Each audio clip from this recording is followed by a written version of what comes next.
समन्त चक्रवालेषु अत्रा गच्छन्तु देवता सद्धम्मं मुनिराजस्स सुनन्तु सग्गमोक्खदं धम्मස්සවන කාලෝ අයං බදන්තා ධම්මස්සවන කාලෝ අයං බදන්තා ධම්මස්සවන කාලෝ අයං බදන්තා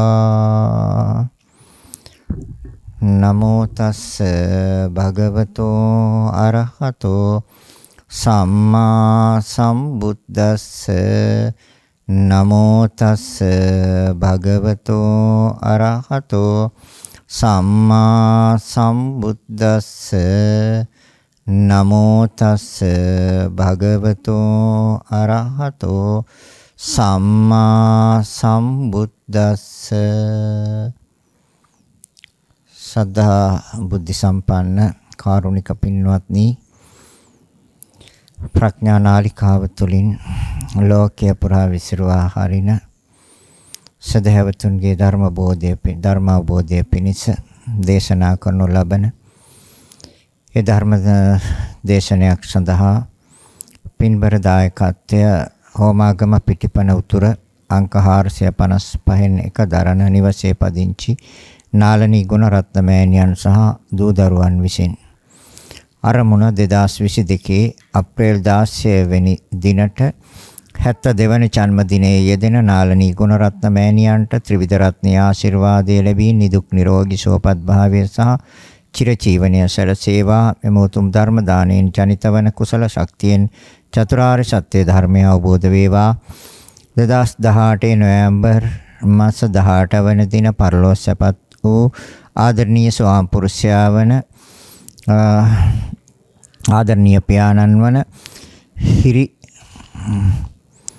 හිරියල ගම්මන රාජපක්ෂ ගෙදර ගුණරත්න මහතාට සහ එතුමාගේ සංසාරික ඥාතීන්ටද පිටිපන උතුරාංක 338 දරණ නිවසේ විසූ පරලෝසපත් වූ ආගිරිස් කෝස්තා සහ උග්ගල්ලගේ ජොසලින් නෝනා දෙමව්පියන්ට ඒඩී සෝමසිරි ඥාති සහෝදරයාට මේ මහා පුණ්‍ය ශක්තියේ බලයෙන් භවගාමී සසර දුක් කෙලවර අවසන් වේවා චතුරාර්ය සත්‍ය අවබෝධ වීමට මෙම උතුම් කුසලය හේතු වේවා ධනුෂ්ක පුතණුවන්ට දිනුක පුතණුවන්ට සහ යසෝදා දියණිය ඇතුළු පවුලේ සැමට සහ රංජනී කමනී පද්මසිරි යන සහෝදර සහෝදරියන්ට නිදුක් නිරෝගී සුවපත් භාවය ලැබී ධර්මය අවබෝධ වේවා ගෞරවනීය දේශකයන්න් වහන්සේ වන පූජ්‍ය තපෝවනී ආර්ය දජ ස්වාමින් වහන්සේට කට්ටකඩුව පිවිතුරු අරණසේනාසන වාසී පිටපන යසරත්න ස්වාමින් වහන්සේට සහ ධර්මය දේශනා කරන්නා වූ සියලු ගෞරවනීය දේශකයන්න් වහන්සේලාට පතන්නා වූ බෝධියකින් නිවන් අවබෝධය පිණිස මේ උතුම් කුසලය හේතු වේවා කියලා ප්‍රාර්ථනා කරනවා ධර්ම ශ්‍රවණය කරන්නා වූ ලක්වැසි ලෝවැසි සදහැවතුන්ට උතුම් වූ චතුරාර්ය සත්‍ය ධර්මය අවබෝධය පිණිසම හේතු වේවා කියලා ප්‍රාර්ථනා කරනවා ඒ ප්‍රාර්ථනාවන් ඒ බලාපොරොත්තු මුදුන්පත් කර ගැනීම අරමුණින් යුක්තවයි ධර්ම ශ්‍රවණමය පින්කමක් හැටියට ධර්ම දේශනාමය පින්කමක් හැටියට මේ පින්කම සිද්ධ කරන්නේ පුණ්‍ය ක්‍රියා 10ක් තියෙනවා ඔයත් දන්නවා දස පුණ්‍ය ක්‍රියා කියලා ඒ දස පුණ්‍ය ක්‍රියා අතරින් දානය සීලය භාවනා වේයාවච්චපචායන පත්තිදාන පත්තානුමෝදන ධම්මස්සවන ධම්මදේශනා දිට්ඨිචුකම ධම්මස්සවන ධම්මදේශනා ශ්‍රේෂ්ඨතම පින්කම වෙන්නේ හේතුවක් කාරණයක් නිසා ඒ තමයි මේ ධර්මය යමෙක් ශ්‍රවණය කරනවද ඒක දේශනා කරනවද ඒ ධර්ම ශ්‍රවණය කිරීම දේශනා කිරීමෙනුත් ධර්මය අවබෝධ වෙනවා ධර්මය ශ්‍රවණය කිරීමෙනුත් ධර්මය අවබෝධ වෙනවා ඒ තුළින් සසර දුකින් මිදෙන්න පුළුවන් ඒ නිසා මේ පින්කම ධර්ම දානමය පින්කම හැටියට දේශනා කරන්නේ ඒක ශ්‍රේෂ්ඨතම පින්කම මාතෘකාවක් එවලා තියෙනවා පටිච්චසමුප්පාදයෙන් නිවන් අවබෝධය පිණිස පටිච්චසමුප්පාදය ප්‍රත්‍ය ධර්මයන් කියන්නේ උපකාර ධර්මයන් ඇති කල්හි ප්‍රත්‍යෝපන්න උපකාරයෙන් උපන් ධර්මය පෙන්වීම සඳහා තමයි මේ පටිච්ච සමුප්පාද ධර්මය දේශනා කරන්නේ. කියන්නේ උපකාර ධර්මයක් තියෙනවද? උපකාර ධර්මයක් තියෙන තාක්කල් යම් ධර්මයක් උපදිනවා. ඒ උපදින ධර්මයට කිව්වේ ප්‍රත්‍යෝපන්න. උපකාර වෙන ධර්මයට කිව්වේ ප්‍රත්‍ය ධර්මය. තර ප්‍රත්‍ය ධර්මයේ උපකාර ධර්මයේ ඇති කල්හි මේ ඵල ධර්මයේ ඇති වෙන බව පෙන්වීම සඳහා තමයි පටිච්චසමුප්පාදය දේශනා කරන්නේ. තර පටිච්ච සමුප්පන්නයි. පටිච්චසමුප්පාදා පටිච්ච සමුප්පන්න. ප්‍රත්‍යයෙන් උපන්න. උපකාරයෙන් උපන්න. තථාගතයන් වහන්සේ දේශනා කරන්නේත් මහණෙනි මම සියල්ල උපකාරයෙන් උපන් ධර්මයන් හැටියට දේශනා කරනවා. කියන්නේ හේතු ප්‍රත්‍යයෙන් සකස් වෙන හැටියට මම දේශනා කරන්නේ මේ සියලු ධර්මතාවයන් නිවන හැර. කියන්නේ චිත්තචෛසික රූප. කියන්නේ මේ සියලු ධර්මයන් ප්‍රත්‍යයෙන් උපන් ධර්මයන් හැටියට, උපකාරයෙන් උපන් ධර්මයන් හැටියට. ප්‍රත්‍යෝපන්න. ඒතර උපකාරයෙන් උපදිනවා නම් යම් ධර්මයක් ඒක ප්‍රත්‍යෝපන්නයි. උපකාර ධර්මයක් තියෙනවද? ඒක ප්‍රත්‍ය ධර්මයයි. ප්‍රත්‍ය කියන්නේ උපකාරය, උදව් වෙන ධර්මය. ඒතර චිත්තචෛසික රූප. එනම් සිතත්, චෛතසිකත්, හා රූප ධර්මත්. පරමාර්ථ ධර්ම හතරක් බුදුරජාණන් වහන්සේ පැහැදිලි කරනවා. ලෝකේ පැවැත්ම සඳහා පරමාර්ථ ධර්ම හතරක්. චිත්තචෛසික රූප නිර්වාණ. නිර්වාණය ප්‍රත්‍යයෙන් උපන් ධර්මයක් නෙමෙයි. එහෙනම් අනිකුත් සියලුම ධර්මයන්. ඒ කියන්නේ චිත්ත එනම් සිත ප්‍රත්‍යයෙන් උපන් ධර්මයක්. උපකාරයෙන් උපන් ධර්මයක්. ඒක පළමුවෙන්ම සිහි තබාගත යුතු කාරණයක් වෙනවා. මොකද මේ සිත තමා සතු දෙයක්, තමා සන්තක දෙයක්, තමා කියලා මේ ගොඩාක් දෙනා මුලා වෙලා ඉන්නවා. තමා කියලා. මේ සිත තමයි භවයෙන් භවයට යන්නේ. භවයෙන් භවයට ගමන් කරන්නේ සිත. අනේ බුදුරජාණන් වහන්සේ ඒකත් ප්‍රතික්ෂේප කරනවා. භවයෙන් භවයට යන කිසි දෙයක් නැහැ. එතකොට භවයෙන් භවයට යන දෙයක් තියෙනවා කියලා ගන්නවනම් එතන සදාකාලික පැවැත්මක් නේ තියෙන්නේ, පෙන්වන්නේ. එතකොට අනිත්‍යයි කියන ධර්මතාවය අපට ප්‍රතික්ෂේප කරන්න වෙනවා. සියලු සංස්කාර ධර්ම අනිත්‍යයි කියන්නේ. සිතත් ප්‍රත්‍යයෙන් උපන් ධර්මයක්. උපකාරයෙන් උපන් ධර්මයක්. චෛතසික 89ක් සිත් ගත්තොත් සියල්ල ප්‍රත්‍යයෙන් උපදින ධර්මයන්. 121ක් සිත්. සියලු සිත් උපකාරයෙන් උපන් ධර්මයන්. තොර චිත්ත චෛතසික චෛතසික 52ක් උපකාරයෙන් උපන් ධර්මයක්. රූප 28ක් වූ රූප උපකාරයෙන් උපන් ධර්මයක්. නිවන හැර අනිකුත් සියලුම ධර්මතාවයන් ප්‍රත්‍යයෙන් උපන් ධර්මතාවය හැටියට තමයි තථාගතයන් වහන්සේ උපකාරය. ඒතර උපකාරය අයින් කළොත් මොකද වෙන්නේ කියන එක. ප්‍රත්‍ය ධර්මය අයින් කළොත් මොකද්ද අවසන් වෙන්නේ? ප්‍රවෘත්ති අවසන් වෙනවා. පැවැත්ම අවසන් වෙනවා. ඒ පැවැත්ම අවසන් කරන්න නම් පැවැත්ම දුකක් හැටියට තේරුම් ගන්න ඕනේ. අවබෝධ කරන්න ඕනේ. පැවැත්ම දුකක් හැටියට තේරුම් ගන්නකොට අවබෝධ කරනකොට දුක්ඛාරය සත්‍ය අවබෝධ වෙනවා. ආර්ය සත්‍යයක් කියලා. හැබැයි ඒක නිවැරදිව දකින්න ඕනේ මේ ප්‍රත්‍යයෙන් උපකාරයෙන් උපදින ධර්මතාවයන් හැටියට. දුක හටගන්නේ දුක ප්‍රත්‍යෝපන්න ධර්මයක් හැටියට ගත්තොත් ඒකට ප්‍රත්‍ය ජාතියයි. ඒතර ජාතිය ප්‍රත්‍යයයි දුක ප්‍රත්‍යයෙන් උපන් ධර්මයක්. එහෙනම් දුක නැති කරන්න නම් ජාතිය නැති කරන්න ඕනේ. ඒ කියන්නේ හටගැන්ම නවත්තන්න ඕනේ. පැවැත්ම ප්‍රවෘත්තිය නවත්තන්න ඕනේ. එතයි ජාතිපච්චය ජරා මරණ. ඒතර ජරා මරණ කියනකොට ජරා මරණ දෙක විතරක් නෙමෙයිනේ. ජරා මරණයත් එක්ක බැඳිලා තියෙනවනේ ශෝකය. බැඳිලා තියෙන ජරා මරණත් එක්ක. ජරාවක් නැත්තම් මරණයක් නැත්තම් ශෝකයක් නෑ. කිසි කෙනෙක් ජරා ජීර්ණ වෙන්නේ නැත්තම් මරණයටපත් වෙන්නේ නැත්නම් ශෝකයක් ඇති වෙන්නේ නැහැ. එහෙනම් ජරා මරණ තියෙන තැන ශෝකයක් තියෙනවා.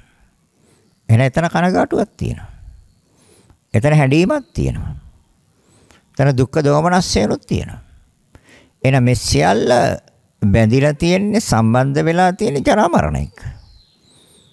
ඒතර ජරා මරණය ප්‍රත්‍යයෙන් උපන් ධර්මයක් හැටියටයි දේශනා කරන්නේ, පවතින ධර්මයක් හැටියට නෙමෙයි. එහෙනම් ප්‍රත්‍ය ජාතියයි. ඒතර ජාතිය කියන්නේ හටගත්තා. එහෙනම් හටගත්තා නම් ඒක ජාතියයි. හැබැයි ඒකත් ප්‍රත්‍යයෙන් උපන් ධර්මයක්. ප්‍රත්‍යක් නැතුව නෙමෙයි. ඒකයි මේ පටිච්ච සමුප්පාදේ තථාගතයන් වහන්සේ පැහැදිලි කරන්නේ. මේ ඇති කල්ලි මේ ඇත. මේ නැති කල්ලි මේ නැත. මේ උපදීමෙන් මේ උපදී, මේ නූපදීමෙන් මේ නූපදී. ඒතර මේ උපදීමෙන්, ඒතර ජාතිය උපදීමෙන් ජරා මරණ උපදී. ජාතිය, ඒතර ජාතිය නූපදී වීමෙන් ජරා මරණ නූපදී. ඒතර මේ ඇති කල්ලි මේ ඇත. ජාතිය ඇති කල්ලි ජරා මරණ ඇත. ඒතර ජරා මරණ ඇති කල්ලිත් ශෝක පරිදේව දුක්ඛ දෝමනස්ස උපායාස ඇත. ඒතර ජරා මරණය එක්ක තමයි ඔය බැඳිලා තියෙන්නේ. කයි මම මුලින් කිව්වේ ජරාවක්, දිරීමක්, කැඩීමක්, බිඳීමක්, paludu වීමක්, තුවාල වීමක් නැත්තම් ජරාවක් නැහැ එතන. මරණයක්, අතුරුදහන් වීමක්, නැවත හට නොගැන්මක්, සකස් නොවීම මරණයක්. ඒ කියන්නේ වර්තමාන භාවය. නැවත හට නොගන්න සහ මුලින්ම සදහටම නැවත හට නොගන්න තැන තමයි ජරා මරණ සහ මුලින්ම නිරුද්ධ වෙන්නේ. සහ මුලින්ම නැති වෙන්නේ. එහෙනම් පටිච්චසමුප්පාදේ අපි දන්නවා හේතුඵල ධම. හේතුව ඇති කල්ලි ඵලය ඇත. හේතුව නැති කල්ලි ඵලය නැත. දැන් හේතුඵල ධර්මතාවයන් කරුණු හතරෙන් දේශනා කළේ චතුරාර්ය සත්‍ය වශයෙන්. දුකයි. ඒක ඇත්තක්ද නැත්තක්ද කියලා මේ ප්‍රවෘත්තිය තුළින් විසඳ ගන්න පුළුවන්. මේ පටිච්ච සමුප්පාදයෙන් හොඳට විසඳ ගන්න පුළුවන්. පටිච්ච සමුප්පාද ධර්මය තමයි මේ ධර්ම චතුරාර්ය සත්‍ය අවබෝධ කරගන්න තියෙන ඊ타ත්ම හොඳම මඟ. පැහැදිලිම මඟ, නිවැරදිම මඟ. මේ පටිච්ච සමුප්පාද ධර්මය අවබෝධ කර ගැනීම. චතුරාර්ය සත්‍ය. චතුරාර්ය සත්‍ය මේ පටිච්ච සමුප්පාද ධර්මය තුළ ඇතුළත්. ඒ නිසා අංග 12න් පැහැදිලි කරා. ඒකට කෙටියනොත් පැහැදිලි කරා හතරෙන්. දුක කියන කාර්ය සත්‍යය. ධම්මචක්කප්පවත්තන සූත්‍රයේ තියෙන චතුරාර්ය සත්‍යයි. ඒතර හතරෙන් දේශනා කරා. එතනක් තියෙන්නේ මේ ඇති කල්ලි මේ ඇත. මේ උපදීමෙන් මේ උපදී. මේ නූපදීමෙන් මේ නූපදී. තොර තෘෂ්ණා චතුරාර්ය සත්‍යයෙන් දේශනා කරන්නේ තෘෂ්ණාව ඇති කල්ලි දුක ඇත. තෘෂ්ණාව නැති කල්ලි දුක නැත. දර තෘෂ්ණාව නැත්තම් ඒක නිරෝධයයි. ඒ නිවනයි. ඒ කියන්නේ මතු නොහට ගන්න. ඊගාව භවයක් තවත් භවයක් සකස් නොවන තැන දුක නැහැ. සකස් වෙන තැනයි දුක තියෙන්නේ. ඒකයි ජාතිපච්චා ජරා මරණ කිව්වේ. දුක කියන එක ආර්ය සත්‍යයක් කියන එක අවබෝධ කරන්න ඊ타ත්ම හොඳ පැහැදිලි නිවැරදි මඟ මේ පටිච්චසමුප්පාදය. හැබැයි මේ අංග 12 පිළිබඳ හොඳ අවබෝධයක් ඕනේ. නිවැරදිව දැනගන්න ඕනේ, නිවැරදිව දැක ගන්න ඕනේ. නිවැරදිව දැනගෙන නිවැරදිව දැකගත්තොත් මේ චතුරාර්ය සත්‍ය අපි සෑම ධර්ම දේශනාවකම ඉල්ලලා තියෙන්නේ මේ වහ මේ චතුරාර්ය සත්‍ය ධර්මය අවබෝධ වේවා කියලා. ඥාතීන්ට පින් දෙනකොට ඒකට කියන්නේ වහ ඉක්මන් භවයකදී මේ චතුරාර්ය සත්‍ය ධර්මය අවබෝධ වේවා කියලා. ඒතර අපි තාම මේ චතුරාර්ය සත්‍ය ධර්මය අවබෝධ නොකරගත්ත නිසා තමයි මේ වර්තමාන භවයේ මේ ප්‍රවෘත්තිය සිද්ධ වෙන්නේ. ඒතර චතුරාර්ය සත්‍ය ධර්මය අවබෝධ කරන්න පුළුවන් හොඳම තැනත් වර්තමාන භවයයි. මිනිසත් භවයයි. මනුෂ්‍යාත්ම භවයයි. ධර්මයේ ඊටාම පැහැදිලි. මේ ඇති කල්ලි මේ ඇත. දැන් අපි බලමු එකින් එක විග්‍රහ කරලා. ප්‍රත්‍ය ධර්මයේ ඇති කල්ලි ප්‍රත්‍යයෙන් උපන් ධර්මය ඇත. ඒතර ප්‍රත්‍ය ධර්ම නැති කල්ලි ඒතර උපකාරයෙන් උපදින්න බෑ. ඒතර උපකාරය නැත්තම් උපදින්න බෑ කියන කාරණේයි තථාගතයන් වහන්සේ පැහැදිලි කරන්නේ. ඒක දේශනා කරා අවිච්ඡාපච්චය සංඛාරා. අවිද්‍යාව ඇති කල්ලි සංස්කාර ඇත. අවිද්‍යාව නැති කල්ලි සංස්කාර නැත. සංස්කාර ඇති කල්ලි ප්‍රතිසන්දි විඥානය ඇත. සංස්කාර නැති කල්ලි ප්‍රතිසන්දි විඥානය නැත.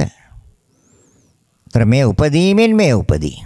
සංස්කාර උපදීමෙන් ප්‍රතිසන්දි විඥානය උපදී. සංස්කාර නූපදීමෙන් ප්‍රතිසන්දි විඥානය නූපදී. ඉතින් ප්‍රතිසන්දි විඥානය නූපදී නම් හටගන්නේ නැත්නම් ඉතින් එතන නිවනනේ. හට ගන්න තැන අර ජරා මරණත් බාර ගන්න වෙනවා. ශෝක පරිදේව දුක්ඛ දෝමනස් උපායාසත් බාර ගන්න වෙන්නේ හටගත්ත තැනයි. හට නොගන්න තැන ඒව බාර ගන්නේ ඇත්තෙත් නෑ ඒවා. හටගත්ත තැනයි තියෙන්නේ. එහෙනම් මේ උපදීමෙන් මේ උපදී. ඒතර විඥාණය ඇතිකල්ලි නාම රූප ඇත. විඥානය නැති කල්ලි නාම රූප නැත. විඥානය උපදීමෙන් නාම රූප උපදී. විඥානය නූපදීමෙන් නාම රූප නූපදී. නාම රූප ඇති කල්ලි ආයතන ඇත. නාම රූප නැති කල්ලි ආයතන නැත. නාම රූප ඉපදීමෙන් ආයතන උපදී. නාම රූප නූපදීමෙන් ආයතන නූපදී. ආයතන ඇති කල්ලි ස්පර්ශය ඇත. ආයතන නැති කල්ලි ස්පර්ශය නැත. ආයතන උපදීමෙන් ස්පර්ශය උපදී. ආයතන නූපදීමෙන් ස්පර්ශය නූපදී. ස්පර්ශය ඇති කල්ලි වේදනාව ඇත. ස්පර්ශය නැති කල්ලි වේදනාව නැත. මේක අපි තහවුරු කරගන්න ඕනේ, සහතික කරගන්න ඕනේ. නිවැරදිව දැනගන්න ඕනේ, නිවැරදිව දැක ගන්න ඕනේ. ස්පර්ශය උපදීමෙන් වේදනාව උපදී. ස්පර්ශය නූපදීමෙන් වේදනාව නූපදී. වේදනාව ඇති කල්ලි තෘෂ්ණාව ඇත. වේදනාව නැති කල්ලි තෘෂ්ණාව නැත. වේදනාව උපදීමෙන් තෘෂ්ණාව උපදී. වේදනාව නූපදීමෙන් තෘෂ්ණාව නූපදී. තණ්හාව ඇති කල්ලි උපාදානය ඇත. තණ්හාව නැති කල්ලි උපාදානය නැත. තණ්හාව උපදීමෙන් උපාදානය උපදී. තණ්හාව නූපදීමෙන් උපාදානය නූපදී. උපාදානය ඇති කල්ලි කර්ම භවය ඇත. උපාදානය නැති කල්ලි කර්ම භවය නැත. උපාදානය උපදීමෙන් කර්ම භවය උපදී. උපාදානය නූපදීමෙන් කර්ම භවය නූපදී. කර්ම භවය ඇති කල්ලි උප්පත්ති භවය ඇත. කර්ම භවය නැති කල්ලි උප්පත්ති භවය නැත. කර්ම භවය උපදීමෙන් උප්පත්ති භවය උපදී. ඒ තමයි ජාති. එහෙනම් භවය ඇති කල්ලි ජාති ඇත. භවය නැති කල්ලි ජාතිය නැත. භවය හටගැන්මෙන් ජාතිය හටගනි. භවය නැති කල්ලි ජාතිය හටගන්නේ. අපි බලමු එකින් එක ගලපලා එකින් එක කොහොමද ප්‍රත්‍ය වෙන්නේ? ප්‍රත්‍ය අයින් කළොත් ප්‍රත්‍යයෙන් උපන් ධර්මය අයින් වෙනවද? ඔව්. හැබැයි ඒක ඔව් කිවට බෑ. ඒක හරියට පැහැදිලි වෙන්න ඕනේ. ඒක නිවැරදි වෙන්න ඕනේ. නිර්වුල් වෙන්න ඕනේ. නිවැරදිව නිර්වුල්ව පැහැදිලිව දැනගන්න ඕනේ. පැහැදිලිව දැක ගන්න ඕනේ. පැහැදිලිව දැනගන්න ඕනේ. පැහැදිලිව දැක ගන්න ඕනේ. එතකොට තමයි චතුරාර්ය සත්‍ය අවබෝධ වෙන්නේ. එතකොට චතුරාර්ය සත්‍ය මේ භවය අවබෝධ කරන්න පුළුවන්. දුකක්මයි කියන එක. තාම පැහැදිලිවම පෙන්වන්න පුළුවන් මේ පටිච්චසමුපාදය. හේතුව පැහැදිලිවම පෙන්වන්න පුළුවන්. හේතුව නැති කරන ආකාරය පැහැදිලිව පෙන්වන්න පුළුවන්. ඒ Nirodha කියන්නේ නිවන. ඒකට මාර්ය අරිෂ්ඨාංගික මාර්ගයයි කියන එක පැහැදිලිව පෙන්වන්න පුළුවන්. එකම ධර්මතාවය. මේ පටිච්චසමුප්පාද ධර්මතාවය. එහෙනම් බලමු අපි අවිද්‍යාව කියන්නේ මොකක්ද කියන්නේ. අවිද්‍යාවටත් ප්‍රත්‍ය ධර්මයක් තියෙනවද? ඔව්. අවිද්‍යාවටත් ප්‍රත්‍ය හේවත් උපකාර ධර්මයෙන් තමයි අවිද්‍යාවත් ඇති වෙන්නේ. අවිද්‍යාව අපේ සිත තුළ පවතින ධර්මතාවයක් නෙමෙයි. ස්ථිරව පවතින ධර්මතාවයක් නෙමෙයි. ඒකත් ප්‍රත්‍යෙන් උපන් ධර්මයක්. උපකාරයෙන් උපන් ධර්මයක්. පටිච්ච සමුප්පන්නයි ඒක. ඒතර ප්‍රත්‍ය ධර්මය මොකක්ද අවිද්‍යාවට? අවිද්‍යාවට ප්‍රත්‍ය හේවත් උපකාර ධර්මය ආශ්‍රවයි. ඒතර ආශ්‍රව මොකක්ද ආශ්‍රව කියන්නේ? යම් කෙනෙක් ආශ්‍රව ගැන දන්නේ නැත. එහෙනම් මොකක්ද ආශ්‍රව කියන්නේ? ආශ්‍රව කියන්නේ ඇලෙනවා කියන එක. තමන් කැමති කියන එක. ප්‍රිය කරනවා කියන එක. ආස කරනවා කියන එක. ඇලුම් කරනවා කියන එක. සිත එතන බැඳෙනවද? ඒක ආශ්‍රවයයි. එතකොට සිත බැඳෙන, සිත ඇලෙන, සිත ප්‍රිය කරන තැන් මොනවද? රූපස්කන්ධයත් එක්ක සම්බන්ධ මේ දෙතිස් කුණප කොටාසයටම අපි ප්‍රියයි. මේ රූපස්කන්ධයත් එක්ක සම්බන්ධ වෙලා තියෙන උතර 28ක් රූප නැත්නම් දෙතිස් කුණප කොටාස රූපයන්ටම අපි ප්‍රියයි. ඒවට අපි ඇලුම් කරනවා. අපි ආස කරනවා.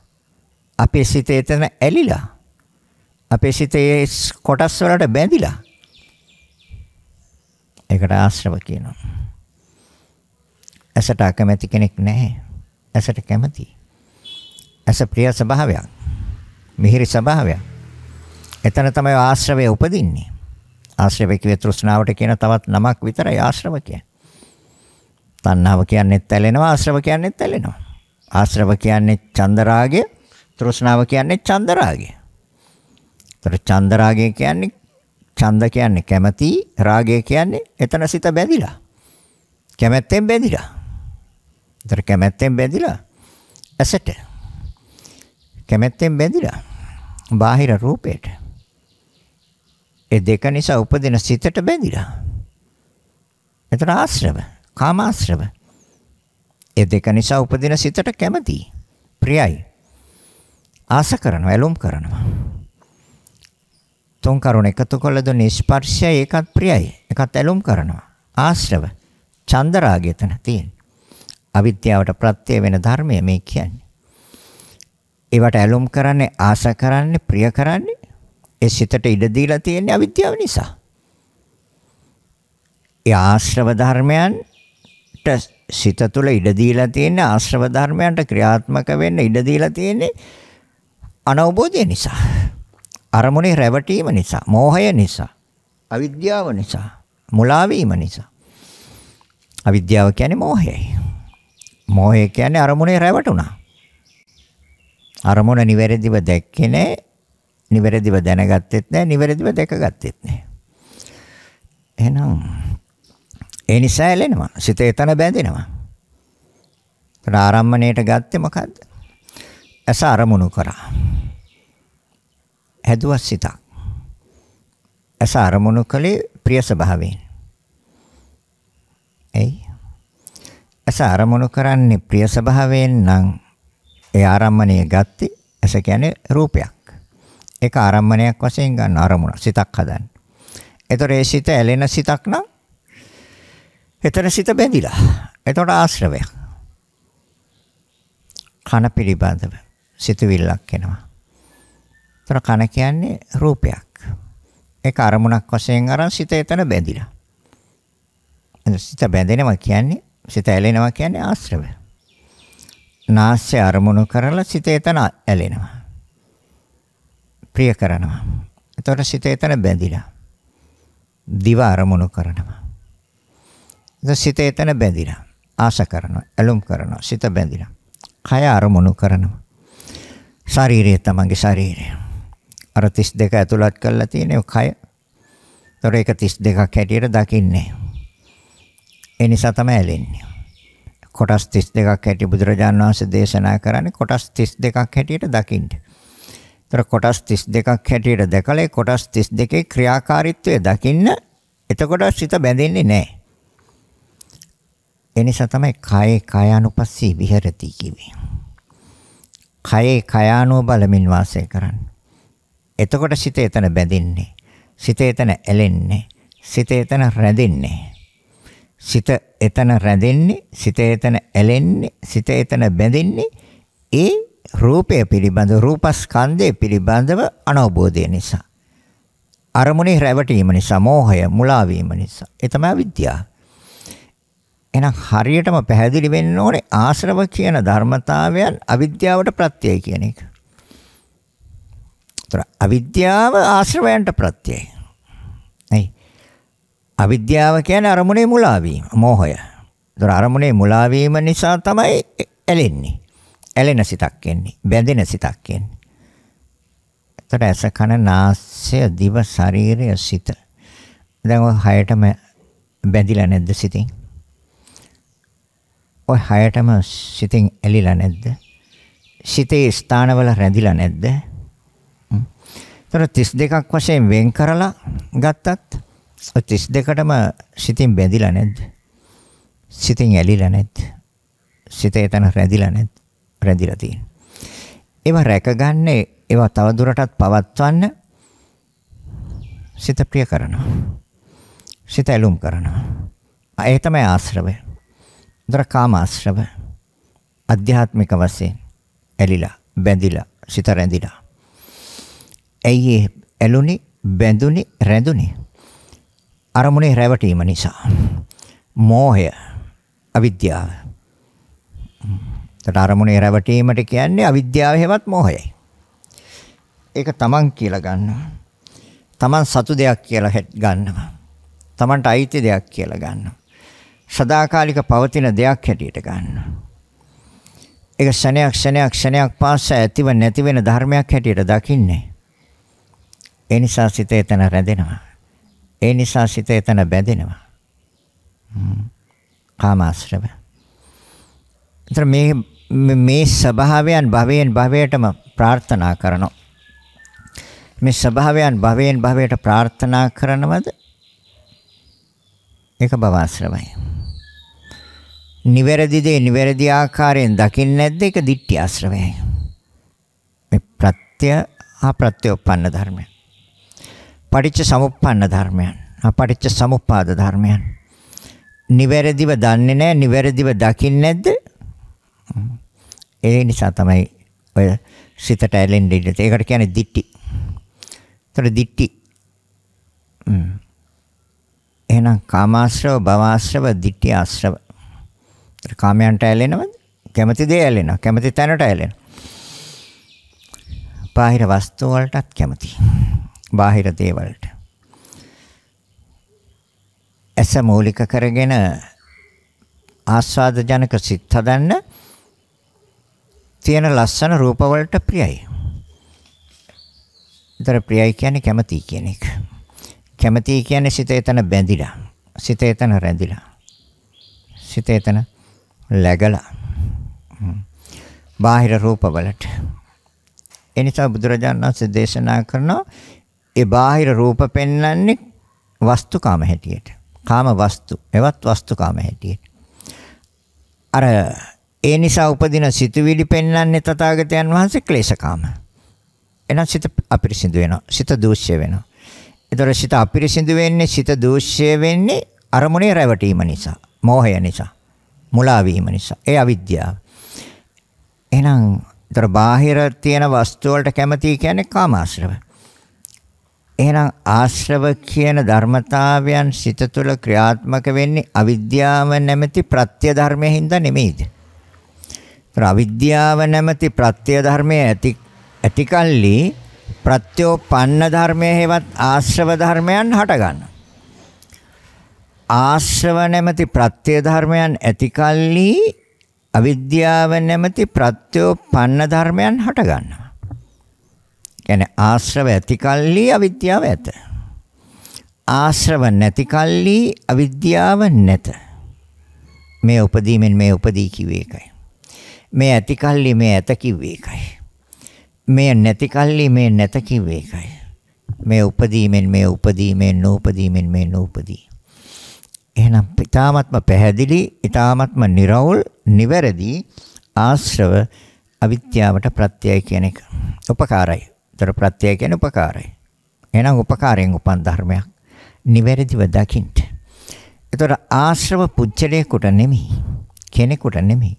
සත්‍යයකට නෙමෙයි. ආශ්‍රව හටගන්නේ සිතේ. සිත කියන්නේ පුච්චලේ නෙමෙයි. ඒකත් ප්‍රත්‍යයෙන් උපන් ධර්මයක් හැටියටයි තථාගතයන් වහන්සේ දේශනා කරන්නේ. ඒක අපි ඉස්සරහදී දේශනා කරන සංකාරපච්ච විඥානං කියන තැනදී මේ සිතත් ප්‍රත්‍යයෙන් උපදින ධර්මයක් හැටියට. දැනට අපිට තේරුම් ගන්න පුළුවන් අර බාහිර වස්තු. එතකොට ඇස ඉදිරියේ තියෙන ලස්සන රූප, දෙකොම් කළු රූප ඒකට සිත ප්‍රියයි. සිත එතන ඇලිලා. සිත එතන බැඳිලා. ඒ ආශ්‍රවයයි, කාමාශ්‍රවයයි. කැමැතිනේ. කාම කියන්නේ කැමැති. ආශ්‍රව කියන්නේ ඇලෙනවා. කැමැත්තෙන් ඇලිලා. ඇයි ඇලුනේ? එහෙනම් ඇලුනා නම් ඒක අවිද්‍යාවට ප්‍රත්‍යයයි. ඒ කියන්නේ අරමුණේ රැවටිලා. පුජ්‍යල සංඥාව දාගෙන කෙනෙක් කියලා හඳුනගෙන කෙනෙක් ඇතුළත් කරලා නැති දෙයක් ඇති දෙයක් හැටියට හදාගෙන අරමුණේ මුලා වීම අවිද්‍යාව හේවත් මෝහයයි. ඉතින් මෝහයෙන් යුක්ත පුච්චරය නිවන් දකින්න බෑනේ. අනිවාර්ය මෝහය අවසන්. මෝහය අවසන් කරන්න ඉතාමත්ම නිවැරදි වූ ධර්ම දේශනාවක් තමයි මේ පටිච්ච සමුප්පාදය කියන එක. කනට ගෝචර වෙන ශබ්දය මිහිරි ප්‍රියයි. ඒක කාමාශ්‍රවයක්. ඒක කාම වස්තුවක්. ශබ්දය වස්තුකාම. නාසයට හමු වෙන ගන්ධය වස්තුවක්. කාම වස්තුවක්. කැමැති වස්තුවක්. දිවට සම්බන්ධ වෙන රස කැමැති කාම වස්තුවක්. ශරීරයට ලැබෙන පහස කාම වස්තුවක්. කැමැති පහස. මනසින් ගන්න අරමුණු වලට කැමැති. එහෙනම් වස්තුකාම. තොර රූප, ශබ්ද, ගන්ධ, රස, ස්පර්ශ, ධම්ම. මෙන්න මේවා වස්තුකාම. තොර වස්තු මොනවද? අපි කැමති දේවල් බලන්නකෝ. 100,000 ගාණක් ලියන්න පුළුවන්. පොතක් කරන් ලියලා බලන්න. අවංකව ලියන්න. තමන්ගේ සිත ප්‍රිය මොකටද අප්‍රිය මොකටද කියලා. ලස්සනට ප්‍රියයි. මිහිරි හඬට ප්‍රියයි. මිහිරි සුවඳට ප්‍රියයි. ප්‍රණීත රසයට ප්‍රියයි. සුමුදු පහසට ප්‍රියයි. ඉටු වෙන අරමුණට ප්‍රියයි. ඉටු වෙන අරමුණට ප්‍රියයි. එනවා බාහිර වස්තු ඒවට කියව වස්තුකාම. ඒ නිසා සිත තුළ උපදින සිතුවිලි සිත ඒ නිසා සිත තුළ ඇති වෙනවද යම් අපිරිසිදු සිතුවිලි? ඒ කියන්නේ ලෝභ, ද්වේෂ, මෝහ කියන ධර්මයන් මූලික කරගෙන හට ගන්නා වූ අපිරිසිදු සිතුවිලි ඒ ක්ලේශකාම. ඒ කාමයන්ගෙන් කෙලසෙනවා. කැමති දේවල්ෙන් සිත කෙලසෙනවා කියන එකයි බුදුරජාණන් වහන්සේ දේශනා කරන්නේ. ක්ලේශකාම. එනං ආශ්‍රව අවිද්‍යාවට ප්‍රත්‍යයයි. අවිද්‍යාව ආශ්‍රව වලට ප්‍රත්‍යයයි. මේ ධර්මතා දෙතකොට ආශ්‍රව ඇති කල්ලි අවිද්‍යාව ඇත. ආශ්‍රව උපදීමෙන් අවිද්‍යාව උපදී. ආශ්‍රව නූපදීමෙන් අවිද්‍යාව නූපදී. එහෙනම් ආශ්‍රව නැති කල්ලි අවිද්‍යාව නැත. අවිද්‍යාව උපදීමෙන් ආශ්‍රව උපදී. අවිද්‍යාව නූපදීමෙන් ආශ්‍රව නූපදී. අවිද්‍යාව ඇති කල්ලි ආශ්‍රව ඇත. අවිද්‍යාව නැති කල්ලි ආශ්‍රව නැත. ප්‍රත්‍යෝපන්න ධර්මයන් තථාගතයන් වහන්සේ මේ පටිච්ච සමුප්පාදයෙන් පැහැදිලි කරනවා දේශනා කරනවා. එහෙනම් අවිද්‍යාව නැත්තම් සංස්කාර නැත. අවිද්‍යාව ඇති කල්ලි ඒතර අවිද්‍යාව ඇති කල්ලි ආශ්‍රවත් ඇත. එහෙනම් අවිද්‍යාව ඇති කල්ලි සංස්කාරත් ඇත. දෙකටම ප්‍රත්‍යය අවිද්‍යාව. ඒ නිසා තමයි අවිද්‍යාව මේ අංග 12කින් පළවෙනි අංගයේ හැටියට ගත්ත මේ ධර්මතා දෙකටම ප්‍රත්‍ය වෙන හින්දා. ආශ්‍රව වලට ප්‍රත්‍ය වෙන්නේ අවිද්‍යාව, සංස්කාර වලට ප්‍රත්‍ය වෙන්නේ අවිද්‍යාව. එහෙනම් අවිද්‍යාව කියන්නේ මොකක්ද එතකොට? අවිද්‍යාව කියන්නේ රැවටෙනවා කියන එක, මුලා වෙනවා කියන එක, මෝහය කියන එක. ඒ අවිද්‍යාවයි. ස්කන්ධ පහ පිළිබඳව නිවැරදිව දන්නේ, නිවැරදිව දකින්නේ. ආයතන පිළිබඳව නිවැරදිව දන්නේ, නිවැරදිව දකින්නේ. ධාතු පිළිබඳව නිවැරදිව දන්නේ, නිවැරදිව දකින්නේ. චතුරාර්ය සත්‍ය පිළිබඳව නිවැරදිව දන්නේ, නිවැරදිව දකින්නේ. ඉන්ද්‍රිය ධර්මයන් පිළිබඳව නිවැරදිව දන්නේ, නිවැරදිව දකින්නේ. අවිද්‍යාව. ඒ වගේම සම්මුති ලෝකයේ තියෙන මේ ගස් ගල් කඳු පර්වත ඇල්ල දොළ ගංගා මේ බාහිර සත්ත්ව ප්‍රජාව පිළිබඳ ඒ ප්‍රඥප්තිය සියල්ල. ඒ ප්‍රඥප්ති පිළිබඳව ආකාරයෙන්ම සිත පවතිනවද අවිද්‍යාව. ඒ සියලු ධර්මතාවයන්ගේ ක්‍රියාකාරීත්වයේ යථා ස්වභාවයවත් පරමාර්ථ ධර්මයන් පිළිබඳව නිවැරදිව සිත පවතිනවද විද්‍යාව. එහෙනම් අවිද්‍යාව කියන්නේ පහසෙන් සිත පවතිනවා. සම්මුති හේවත් ප්‍රඥප්ති ධර්මයන් කෙරේ පහසෙන් සිත පවතිනවද? ඒ තමයි පෘථග්ජන ස්වභාවය.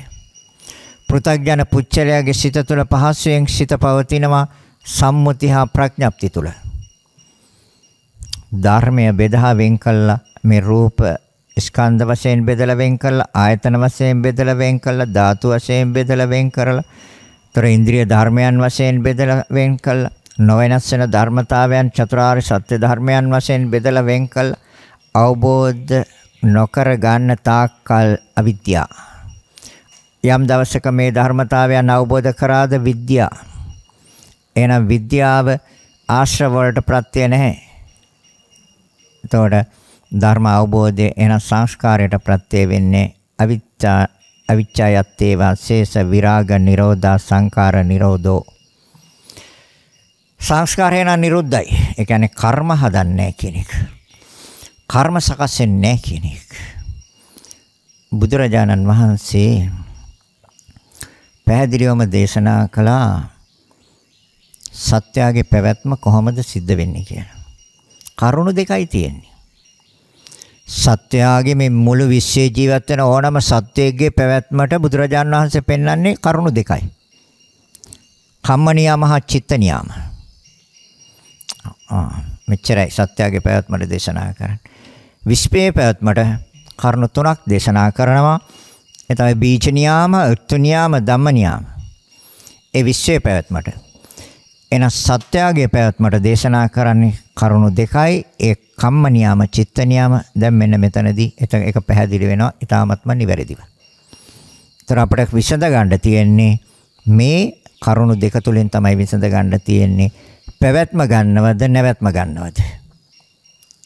අර කරුණු දෙක කම්ම නියම හා චිත්ත නියම. කම්ම සකස් කරන්නේ අවිද්‍යාව නිසා. අවිච්ඡා යත්තේව අශේෂ විරාග නිරෝධා සංඛාර නිරෝධෝ.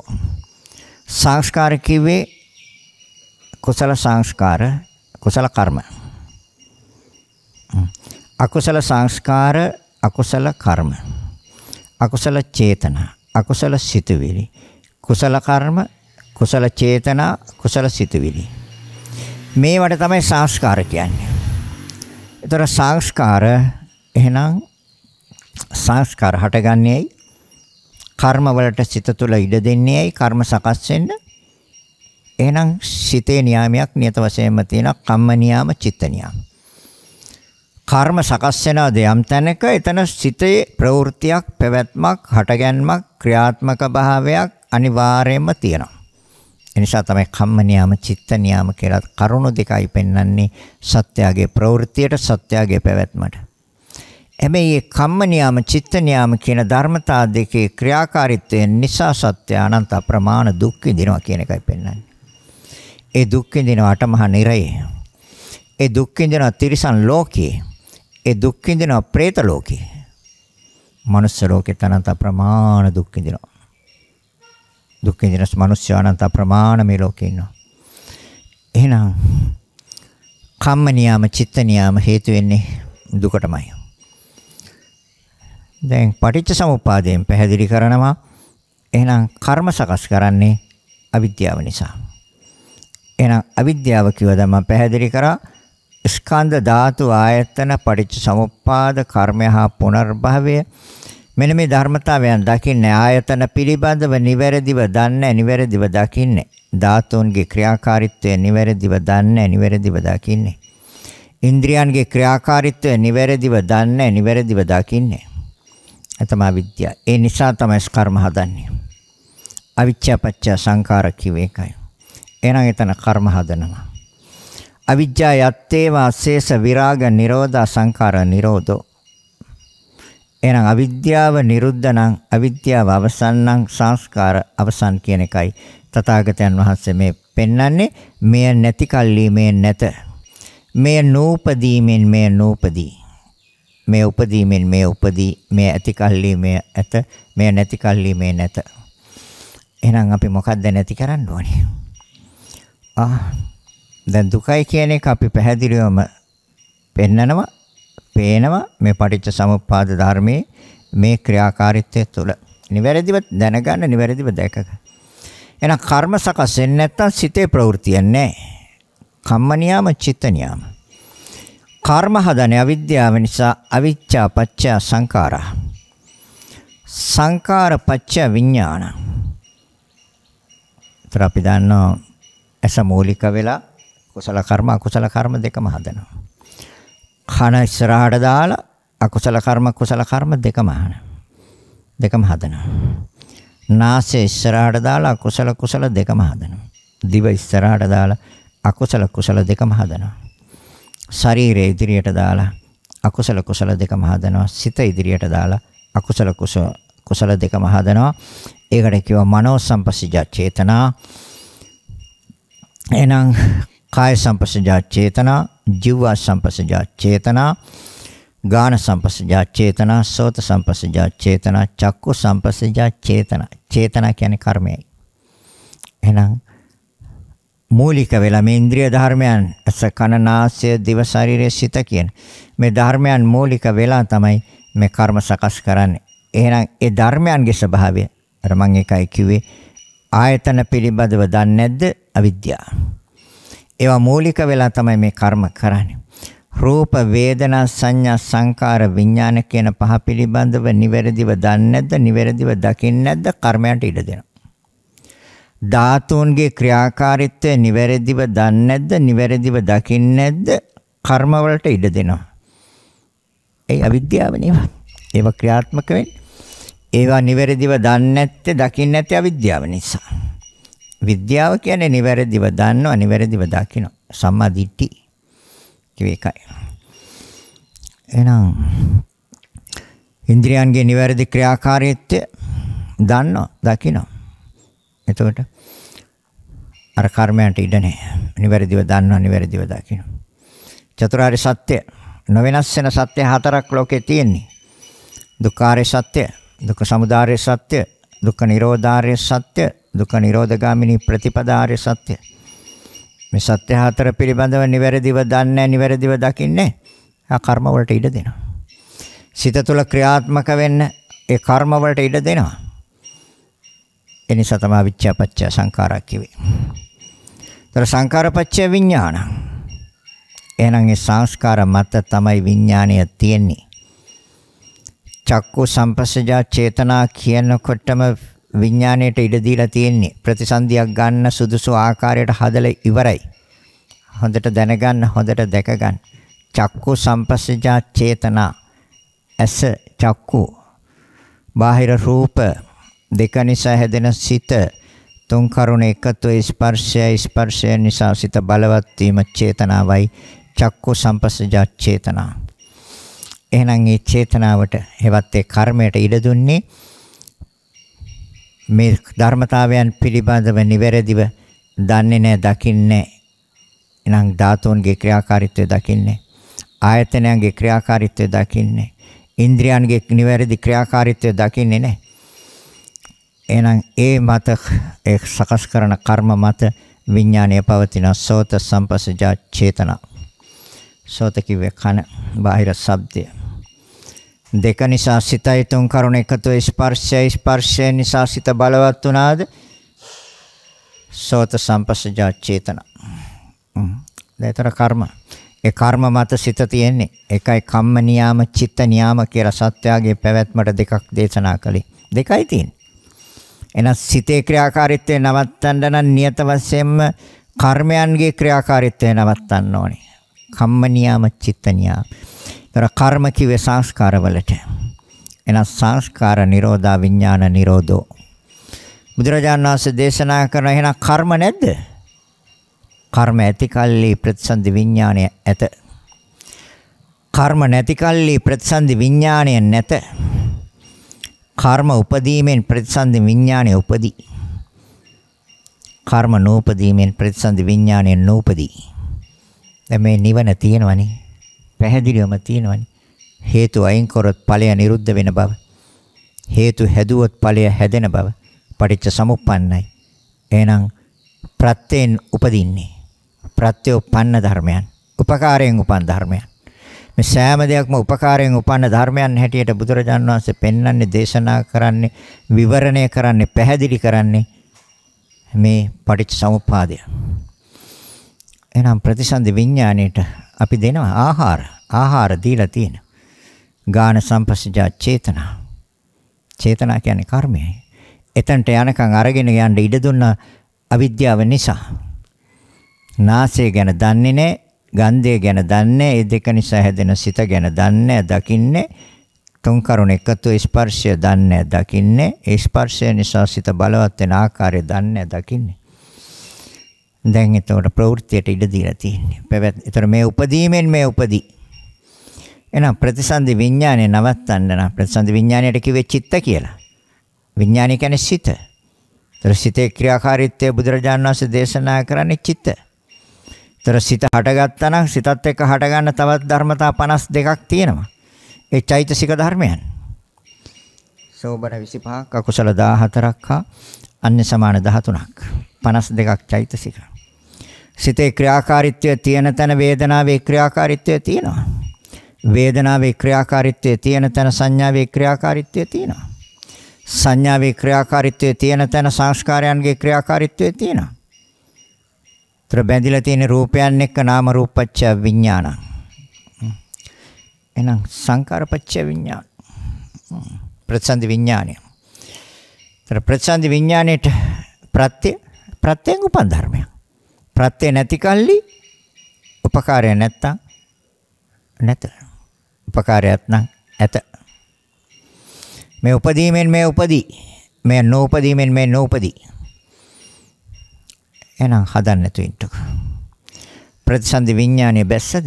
එන එතන ඉඳලා දුකම තමයි. එයි. විඥාන පච්චා නාම රූපං. විඥානයේ ප්‍රත්‍ය වෙනවා නාම රූප දෙකේ ක්‍රියාවට. විඥානයේ බැස්සද යම් තැනක අණ්ඩජ, ජලාබුජ, සංසේදජ, ඕපපාතික. බිත්තරයක් ඇතුලේ අණ්ඩජ. ජලාබුජ මෞකුසක් වැදමහක්. සංසේදජ කුණු කාණු පල් වතුර. ඕපපාතික. දිව්‍ය, බ්‍රහ්ම, പ്രേත, නිරය, ඕපපාතික. මේ හතර ආකාරයෙන් යම් තැනක බැස ගන්නවා ඒ නාම රූප දෙකේ පහළ වීමයි. අරූපාවචර බ්‍රහ්ම ලෝකේ විතරක් නාම ධර්මයන්, අසඤ්ඤ තලයේ විතරක් රූප ධර්මයන්, අනිත් සෑම තැනකම නාම රූප ධර්මයන්. විඥානපච්චා නාම රූප. ඒතර අසඤ්ඤ තලයට යන්නේ ඒ විඥානය නිසාම තමයි. ප්‍රතිසන්දි විඥානයක් නැත්තම් කොහොමද අසඤ්ඤ තලයට යන්නේ? ප්‍රතිසන්දි විඥානයක් නැත්තම් කොහොමද අරූපාවචර බ්‍රහ්ම ලෝක වලට යන්නේ? එහෙනම් නාම රූප දෙකේ ක්‍රියාව සිද්ධ වෙනවා. නාම රූප දෙකේ ක්‍රියාව සිද්ධ වුණොත් ආයතන 6 නියත වශයෙන්ම ලැබෙනවා. නාම රූප පච්චය සලආයතන. මේ ඇති කල්ලි මේ ඇත. නාම රූප ඇති කල්ලි ආයතන ඇත. නාම රූප නැති කල්ලි ආයතන නැත. නාම රූප උපදීමෙන් ආයතන උපදී. නාම රූප නූපදීමෙන් ආයතන නූපදී. එනිසා තමයි පටිච්චසමුප්පාදයේ පිළිවෙලින් සිදුවීම බුදුරජාණන් වහන්සේ දේශනා කරනවා. නැවැත්ම දේශනා කරනවා. අවිච්ඡාපච්චය සංඛාරා සංඛාරපච්චය විඥානං විඥානපච්චය නාම රූපං නාම රූපච්චය සලආයතන. අවිච්ඡා යත්තේ වාසේස විරාග නිරෝධා සංඛාර නිරෝධෝ. අවිද්‍යාව නැද්ද සංස්කාර නිරෝධයි. සංස්කාර අවසන්. මේ නැති කල්ලි මේ නැත. සංඛාර නිරෝධා විඥාන නිරෝධෝ. තර සංස්කාර නැති කල්ලි විඥානය නැත. සංස්කාර උපදීමෙන් විඥානය උපදී. සංස්කාර නූපදීමෙන් විඥානය නූපදී. එන සලආයතන ඇති කල්ලි ස්පර්ශයත. තර ආයතන හයම නෙමෙයිද මේ ස්පර්ශයට ප්‍රත්‍ය වෙන්නේ. හොඳට බලන්නකෝ. ආයතන හයක් තියෙන හින්දා නෙමෙයි ස්පර්ශයක් සිද්ධ වෙන්නේ. ඇස චක්කායතනය, කන සෝතායතනය, නාසය ගානායතනය, දිව ජීවායතනය, ශරීරය කායායතනය, සිත මනායතනය. මේ ආයතන හය ඇති කල්ලි ස්පර්ශය ඇත. චක්කු සම්පස්ස, සෝත සම්පස්ස, ගාන සම්පස්ස, ජීව සම්පස්ස, කාය සම්පස්ස, මනෝ සම්පස්ස. එනම් මේ උපදීමෙන් මේ උපදී. මේ නූපදීමෙන් මේ නූපදී. එහෙනම් ස්පර්ශය ඇති කල්ලි වේදනාව ඇත. ස්පර්ශය නැති කල්ලි වේදනාව නැත. ස්පර්ශය උපදීමෙන් වේදනාව උපදී. ස්පර්ශයක් නැතුව මේ ලෝකේ විඳින්නේ කවුද?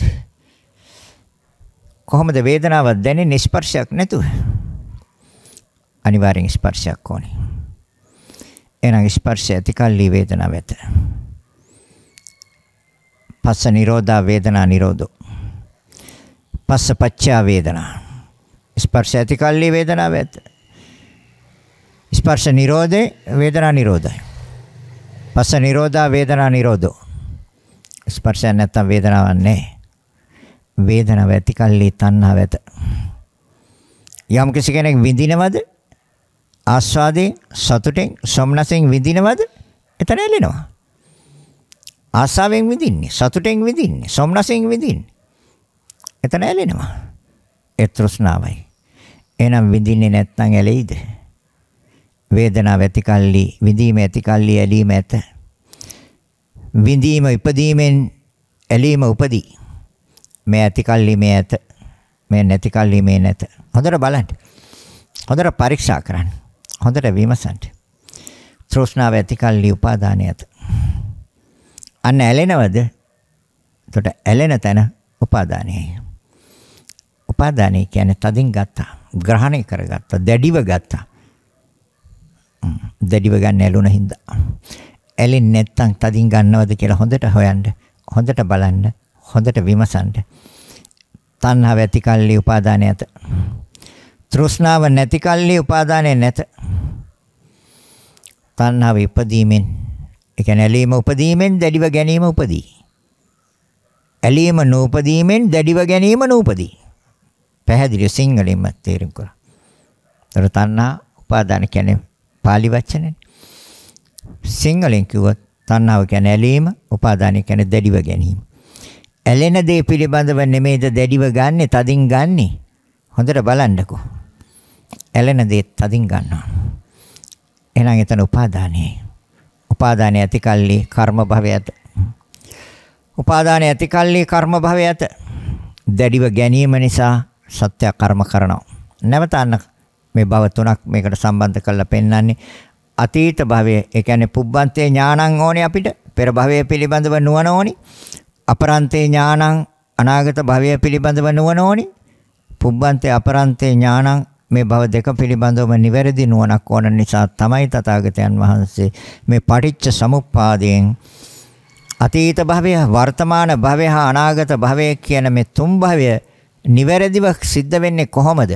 ක්‍රියාත්මක වෙන්නේ කොහොමද? පැවැත්ම කොහොමද? එහෙනම් වර්තමාන භවයට අපි අතීත භවයෙන් ආවනම් දැන් වර්තමාන භවයෙන් අනාගත භවයට යනවද නැද්ද කියන එක තීරණය කරන්න පුළුවන් මේ පටිච්චසමුප්පාදයෙන්. මේකට ක්‍රියාත්මක වෙන්න ඉඩ දුන්නොත් නියත වශයෙන්ම අපරන්තේ එහෙනම් අනාගත භවයක් අනිවාර්යයෙන්ම හදනවා. අනිවාර්යයෙන්ම අනාගත භවයක් හදනවා. හැබැයි ඒකට ප්‍රත්‍ය වෙන්නේ කර්මයයි. රූප භව, අරූප භව, කාම භව. කාම ලෝකේ උපදින්නේ කාමාවචර කුසලයෙන්. අරූපාවචර භවයක ප්‍රතිසන්දි ගන්නේ අරූපාවචර කුසලයෙන්. රූපාවචර භවයක ප්‍රතිසන්දි ගන්නේ රූපාවචර කුසලයෙන්. ලෝකෝත්තර කුසලයෙන් ප්‍රවෘත්ති නවත්තනවා. කාමාවචර, රූපාවචර, අරූපාවචර, ලෝකෝත්තර. දැන් කාමාවචර කුසල අපි අනන්ත අප්‍රමාණ සංසාරේ කළා. රූපාවචර කුසල අනන්ත අප්‍රමාණ අපි සංසාරේ කරලා අපි ඒ රූපාවචර බ්‍රහ්ම ලෝකවල අනන්ත අප්‍රමාණ අපි සැරිසරුවා. අරූපාවචර කුසල් කරලා අනන්ත අප්‍රමාණ භවයේ අපි සැරිසරුවා. අදත් අපි කාමාවචර කුසලයක ප්‍රතිඵලයක් වශයෙන් කාම ලෝකෙට ඇවිල්ලා තියෙනවා. එහෙනම් මනුස්ස ලෝකය කාමාවචරයි. කාම ලෝකයට අයිති වෙන්නේ. එතකොට භවපච්චය ජාති. භවය ප්‍රත්‍යය ජාතියට. භවය ඇති කල්ලි ජාතිය ඇත. භවයක් නැති කල්ලි ජාතිය නැත. හැබැයි භවයට එන්නේ කර්ම නැත්තම්. එහෙනම් අර තථාගතයන් වහන්සේ දේශනා කරන සත්‍යයේ පැවැත්මට කරුණු දෙකයි. කම්ම නියාම, චිත්ත නියාම. එන සිතේ ප්‍රවෘත්තිය. හැබැයි සිත කියන එක භවයෙන් භවයට යන ධර්මතාවයන් නෙමෙයි, මේක ප්‍රත්‍යයෙන් උපන් ධර්මයක්. සංකාරපච්චය විඥානං කිව්වේ ඒකයි. ඒතර වර්තමානයේ ප්‍රත්‍යයෙන් උපදින ධර්මයක් හැටියට සිත තේරුම් ගන්න පුළුවන්. ඇසයි රූපයයි නිසා සිතක්. ඉතින් ප්‍රත්‍යයෙන් උපන් ධර්මයන්. කණයි ශබ්දයයි නිසා සිතක්. ඉතින් ප්‍රත්‍ය උපකාරයෙන් උපන් ධර්මයක්. නාසය ගන්ධය නිසා සිතක්. උපකාරයෙන් උපන් ධර්මයක්. දිවයි රසය නිසා සිතක්. උපකාරයෙන් උපන් ධර්මයක්. කයයි පහසයි නිසා සිතක්. උපකාරයෙන් උපන් ධර්මයක්. මනසේ ප්‍රවෘත්තියයි බාහිර ආරම්මණයයි නිසා සිතක්. එහෙනම් ප්‍රත්‍යයෙන් උපන් ධර්මයක්. නිවැරදිව දැනගන්න, නිවැරදිව දැක ගන්න. දැන් මේ ඇති කල්ලි මේ ඇත. දැන් තථාගතයන් වහන්සේ පැහැදිලි කරනවා. එහෙනම් අවිච්ඡා පත්‍ය සංඛාර, සංඛාර පත්‍ය විඥානං, විඥාන පත්‍ය නාම රූපං, නාම රූප පත්‍ය සලආයතනං, සලආයතන පත්‍ය පස්ස, පස්ස පත්‍ය වේදනා, වේදනා පත්‍ය තණ්හා, තණ්හා පත්‍ය උපාදාන, උපාදාන පත්‍ය භව, භව පත්‍ය ජාති, ජාති පත්‍ය ජරා මරණ. මෙන්න දුක. ජරා මරණ ඇති කල්ලි ශෝකයක් ඇත. ශෝකය ඇති කල්ලි කනගාටුවක් ඇත. දුක්ඛ දෝමනස්යන් නැත. ඒකාරි සත්‍යයක්. ඒ තමයි දුක්ඛාරි සත්‍ය. ජරා මරණ ශෝක පරිදේව ඒකාරි සත්‍ය නියත වශයෙන්ම ලබනවා. ඒකාරි සත්‍ය. එහෙනම් ආශ්‍රව හේවත් තෘෂ්ණාව, දැන් අපි මුලින් පටන් ගත්තා. ආශ්‍රව හේවත් තෘෂ්ණාව කියන්නේ චන්ද රාගය. එහෙනම් තෘෂ්ණාව සමුදාය සත්‍යයි. හේතුව චතුරාර්ය සත්‍යය. දැන් මේ චතුරාර්ය සත්‍යය තියෙනවා. එහෙනම් ආශ්‍රව ආශ්‍රව ඥාන සියලු ආශ්‍රවයන් ෂය විනාශ කළා, අවසන් කළා, මතු නූපදින තැනටපත් කරා. කාමාශ්‍රව, භවආශ්‍රව, ditthිආශ්‍රව, අවිච්ඡාශ්‍රව. කාමාශ්‍රව, භවආශ්‍රව, ditthිආශ්‍රව නැත්තම් එතන අවිච්ඡාශ්‍රව නැහැ. කාමාශ්‍රව, භවආශ්‍රව, ditthිආශ්‍රව තියෙනවද? අවිච්ඡාශ්‍රව තියෙනවා. එහෙනම් ආශ්‍රවශය, ආශ්‍රව අවසන්. එහෙනම් අවිද්‍යාව අවසන්. අවිච්ඡායත්තේ වාසේස විරාග නිරෝධා සංඛාර නිරෝධෝ. සංඛාර නිරෝධා විඥාන නිරෝධෝ. විඥාන නිරෝධා නාම රූප නිරෝධෝ. නාම රූප නිරෝධා සලආයතන නිරෝධෝ. සලආයතන නිරෝධා පස්ස නිරෝධෝ. පස්ස නිරෝධා වේදනා නිරෝධෝ. වේදනා නිරෝධා තණ්හා නිරෝධෝ. තණ්හා නිරෝධා උපාදාන නිරෝධෝ. උපාදාන නිරෝධා භව නිරෝධෝ. භව නිරෝධා ජාති නිරෝධෝ. ජාති නිරෝධා ජරා මරණ ශෝක පරිදේව දුක්ඛ දෝමනස් උපායාස නිරුච්ඡanti. ඒව මේතස්ස කේවලස්ස දුක්ඛ කන්දස්ස නිරෝධෝ. සියලු දුක්ඛ දේ නිමාවමි. ආයි දුකක් නැහැ. ඒ තමයි නිවන. අදර පටිච්චසමුප්පාදයෙන් නිවන පිණිස බණ කිව්වේ. දායකත්වයේ හෝමාගම පිටිපන උතුර අංක 455 එක දරණ නිවසේ පදිංචි නාලනී ගුණරත්න මෑණියන් සහ දූ දරුවන් විසින් දායකත්වයේ දරා තිබෙනවා.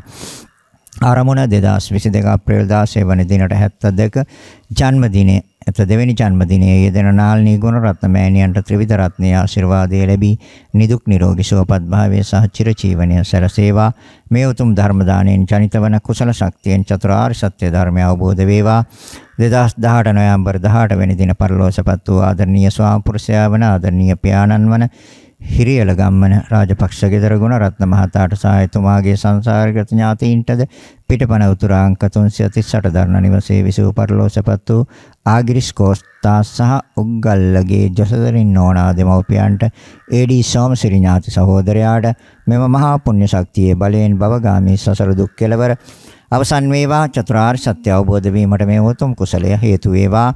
ධනුෂ්ක පුතණුවන්ට දිනක පුතණුවන්ට සහ යසෝදා දියණිය ඇතුළු පවුලේ සැමට සාරංජනී කමනී පද්මසිරි යන සහෝදර සහෝදරයන්ට නිදුක් නිරෝගී සුවපත් භාවය ලැබී ධර්මය අවබෝධ වේවා. ගෞරවනීය දේශකයන්න් වහන්සේ වන පූජ්‍ය තපෝවනේ අරියද ස්වාමින් වහන්සේට කට්ටකඩුව පිවිතුරු අරණ සේනාසන වාසී පිටපණ යසරත්න ස්වාමින් වහන්සේට සහ ධර්මයේ දේශනා කරන්නා වූ සියලු ගෞරවනීය දේශකයන්න් වහන්සේලාට පතන්නා වූ බෝධියකින් නිවන් අවබෝධය පිණිස මෙම උතුම් කුසලය හේතු වේවා. ධර්ම ශ්‍රවණය කරන්නා වූ ලක්වැසි ලෝවැසි සදහැවතුන්ට මෙම උතුම් චතුරාර්ය සත්‍ය ධර්මය අවබෝධය පිණිස හේතු වේවා. ඒ අරමුණේ ආකාරයෙන් මිටු වේවා කියලා ප්‍රාර්ථනා කරනවා. ඒ අනුව පුණ්‍ය අනුමෝදනා සිද්ධ කරන මෙතෙක් රැස් කරගත් අනන්ත ප්‍රමාණ පුණ්‍ය ශක්තිය ඒ නම් සඳහන් කළ නොකළ තවත් ඥාතියත් නම් මේ පින් අනුමෝදන් වීමෙන් සුවපත් වේවායි සෑම කෙනෙක්ම උතුම් වූ නිවනින්ම සැනසෙත්වා කියලා. ඉදම්මේ ඥාතිනං හෝතු සුඛිතා හොන්තු ඥාතයෝ ඉදම්මේ නං හෝතු සුඛිතා හොන්තු ඥාතයෝ ඉදම්මේ ඥාතිනං හෝතු සුඛිතා හොන්තු ඥාතයෝ. දෙවියන්ට පින් දෙමු. ආකාසට්ටා චුම්මට්ටා දේවා නාග මහිද්దికා පුඤ්ඤන්තං අනුමෝදිත්වා චිරන් රක්칸තු ලෝක සාසනං. ආකාසට්ටා චුම්මට්ටා දේවා නාග මහිද්దికා තං අනුමෝදිත්වා චිරන් රක්칸තු දේශනං. ආකාසට්ටා චුම්මට්ටා දේවා නාග මහිද්దికා පුඤ්ඤන්ත උදිත්වා චිරන් රක්칸තු මං පරන්ති. රැස් කරගත් අනන්ත ප්‍රමාණ පුණ්‍ය ශක්තියින් ඔබ අප සෑම දිනාටම උතුම් වූ නිර්වාණ අවබෝධය පිණිසම මේ උතුම් පුණ්‍ය ශක්තිය හේතු වාසනා වේවා කියලා හිතාගෙන සාදු කියන්න. සෑම දිනාටම ආශිර්වාද කරනවා. අභිවාදන සීලිස්ස නිච්ඡං වතාපචායිනෝ චත්තාරෝ ධම්මා වඩ්ඩಂತಿ ආයුවන්නෝ සුඛං බලං ආයුරාෝග්‍ය සම්පatti සග්ග සම්පatti මේවත අතෝ නිබ්බාන සම්පatti ඉමිනාතේ සමිච්ඡතු. සෑම දිනාටම තෙරුවන් සරණයි. දේශක්ඛයෝ නිබ්බානං